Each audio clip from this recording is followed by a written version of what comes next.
అడిగిన దానికి తప్ప మిగతావన్నీ మాట్లాడారు హరీష్ రావు, అడిగిన దానికి సమాధానం చెప్పకుండా.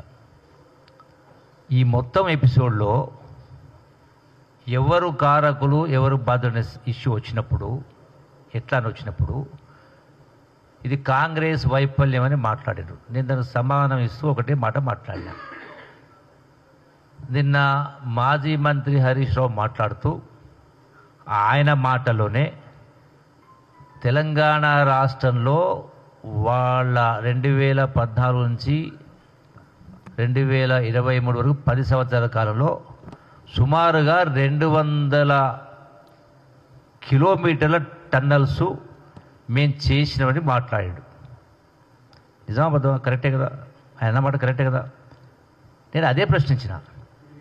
రాష్ట్రం మొత్తంలో మీరొచ్చినాక మొదలుపెట్టినటువంటి 200 కిలోమీటర్ల టన్నులు మీరు తవ్వగలిగినప్పుడు 10 సంవత్సరాల కాలంలో మిగిలిపోయినటువంటి 19 కిలోమీటర్లు సుమారుగా మొత్తం 44 కిలోమీటర్లలో 24 కిలోమీటర్ల దాకా గతంలో కాంగ్రెస్ ప్రభుత్వం తవ్వింది.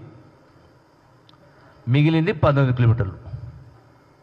19 కిలోమీటర్లు సుమారుగా 10 కిలోమీటర్లు అనుకుంటా 11 టీఆర్ ప్రభుత్వం తవ్వింది. మిగిలింది 9 కిలోమీటర్లే కదా. మరి 200 కిలోమీటర్ల టన్నులు కొత్తగా మొదలుపెట్టినవి చేయగలిగినప్పుడు కేవలం మిగిలిపోయినటువంటి 19 కిలోమీటర్ల టన్నులు ఎందుకు మీరు పూర్తి చేయలేదు అని నేను స్పష్టంగా కుండబద్దలు కొట్టినట్టుగా ప్రశ్నించిన. దానికి సొల్లు పురాణం చెప్పిండ్రు. కానీ నేను అడిగిన ప్రశ్నలో నిజామాబాద్ అని చెప్పాలి కదా. అంటే నిజాయితీ మాటల్ని ఎవరు నమ్మరు, చేతను చూస్తారు. Seeing is believing. సొల్లుపురాల మాటలు మస్తు మాట్లాడుతూ ఉంటారు. ఎందుకు తవ్వలేదు అని అడిగిన. తవ్వకపోవడానికి 3 కారణాలు.